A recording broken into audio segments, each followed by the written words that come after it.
Video late করে দেওয়ার জন্য ফার্স্টে সবার কাছে ক্ষমা চেয়ে নিচ্ছি।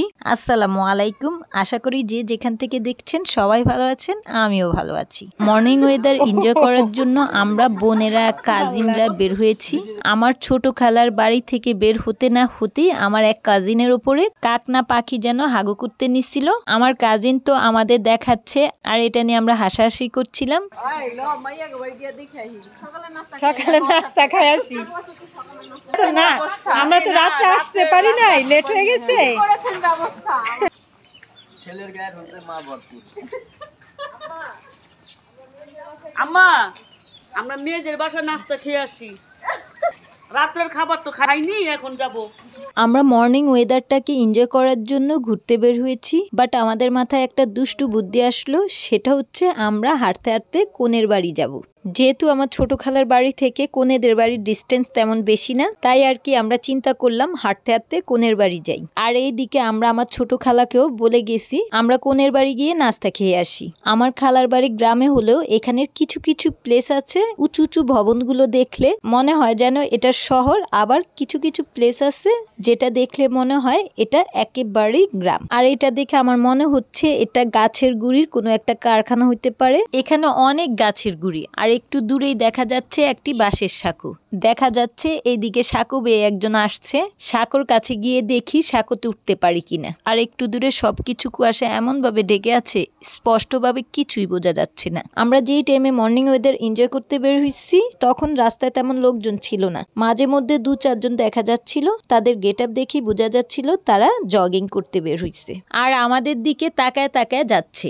সাঁকোর এখানে এসে আমি সাঁকোতে উঠার জন্য প্রিপারেশন নিচ্ছিলাম। জুতো জোড়া খুলে সাঁকোতে উঠলাম, বাট সাঁকোর দুই সাইডে সেফটির জন্য যে বাঁশগুলো দেওয়া ছিল ওইগুলো ঠিকঠাক ভাবে দেওয়া ছিল না, যার কারণে একটু ভয় ভয় লাগছিল। পানিতে পয়রা পয়রা বরিশালের ফিলিংসও চলে আসবে, একবার না গেছিল ঠান্ডা। এইদিকে আমি সাঁকোতে উঠছি আর আমাকে এক একজন এক এক ভয় দেখাচ্ছে। আমার কাজিন বলছে আর দূরে যাওয়ার দরকার নেই, এখান পর্যন্তই থাকো। যেহেতু ফাঁকা পায়ে গেছি আর কুয়াশায় সাঁকোটা ভেজাও ছিল, তাই একটু পিছিল পিছিলও লাগছিল, আবার ভয় ভয়ও লাগছিল।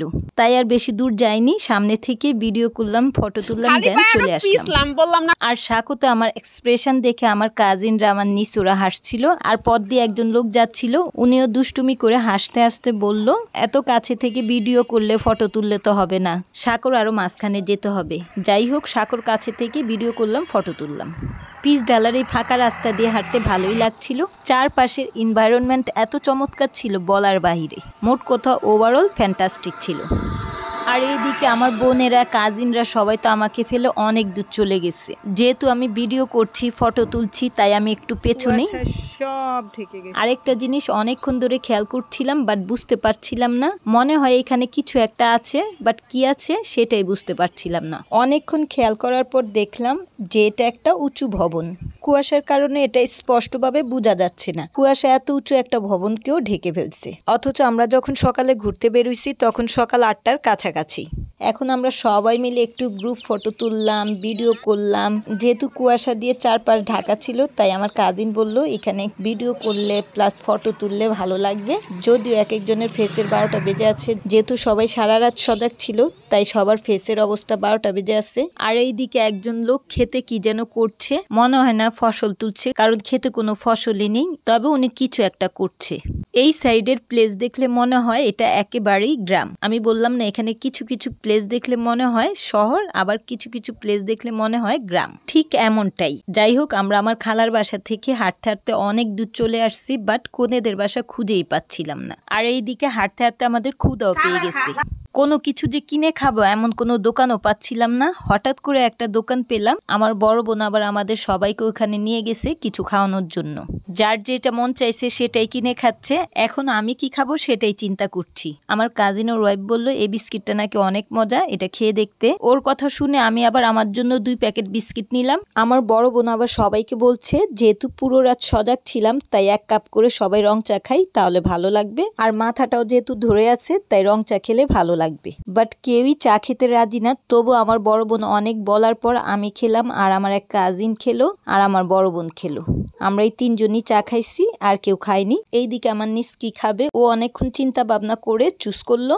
যেহেতু গ্রামের ছোটখাটো দোকান, তাই দোকানের মধ্যে তেমন কিছুই ছিল না, যাই ছিল তার থেকে চুজিং করে খেতে হচ্ছে। ফাইনালি আমার নিস কি খাবে ও চুজিং করলো। আর আমি যে বিস্কিটটা নিছিলাম ওই বিস্কিটটা অনেক মজা। আমি এই বিস্কিটটা ফার্স্ট টাইম খাচ্ছি, আমার কাছে খুবই ভালো লাগছে। আর চাটা খেয়েও আমার খুবই ভালো লাগছিল, যদিও আমি চাটা খেতে চাইনি, বাট আমার বড় বোন অনেক জোরাজুরি করার পর দেন খেলাম। রং চা হলেও গরম গরম খেতে এটা ভালোই লাগছিল, যেহেতু সারা রাত সজাগ ছিলাম আর মাথাটা একটু ধরে আসছিল, যার কারণে চাটা খেয়ে খুবই ভালো লাগছে। আর আমরা এদিকে চা বিস্কিট খেতে খেতে আমার কাজিনের পরিচিত এক লোকের সাথে দেখা হইলো। ওই লোক আবার জিজ্ঞেস করলো এখানে কেন আসছি, কিভাবে আসছি। আমার কাজিন আবার ওনাকে সবকিছু খুলে বলল। আর উনি এই কথা শুনে উনি বলল, চলো আমি তোমাদের কোণের বাড়ি নিয়ে যাই। যেহেতু উনি এই এলাকার, তাই আর কি তার জন্য কোণের বাড়িটা খুঁজে পাওয়া খুবই ইজি। কারণ এক বাড়িতে বিয়ে হইলে প্রায় আশেপাশের অনেক বাড়ির মানুষই জানতে পারে যে এই বাড়িতে বিয়ে হচ্ছে, যার কারণে ওনার জন্য কোণের বাড়িটা খুঁজে বের করা খুব ইজি। আমার কাজিন তার পরিচিত লোকের সাথে আগে আগে হেঁটে যাচ্ছে, আর আমরা পেছন পেছন তাদের ফলো করতে করতে যাচ্ছি। আর আশেপাশে বাড়ি ঘরগুলো দেখতে দেখতে যাচ্ছি। আর এইগুলো দেখে মনে পড়ে গেল আমার নানির বাড়িতে গেলে যেমন ফিল হতো, ঠিক সেম ফিলিংস পাচ্ছিলাম এখানে। ওই রকম গ্রাম্য এক একটা বাড়ি ঘর। আর এই সাইডে আসার পর পাখির মিষ্টি শব্দ শুনতে পেলাম। কোন পাখি ডাকছে বলতে পারি না, তবে পাখির শব্দগুলো খুবই মিষ্টি ছিল। পাখির এই শব্দ শুনে আমরা আবার কিছুক্ষণ এখানে থামলাম। আমি আমার কাজিনের ওয়াইফ পাখিটা খুঁজছিলাম। হ্যাঁ ওই যে উপরে ওই কোনায় এই দুই পাতার মাঝখানে ফাঁক দিয়া ছেলে দেখ। আমি তো অনেকক্ষণ ধরে খুঁজছিলাম, বাট আমি দেখতেই পাচ্ছিলাম না। আর আমার কাজিনের ওয়াইফ দেখাচ্ছে যে এখানে, তবু আমি দেখতেই পাচ্ছিলাম না। অথচ আমার কাজিনের ওয়াইফ বারবার দেখাচ্ছে যে এখানে, বাট আমি খুঁজেই পাচ্ছি না।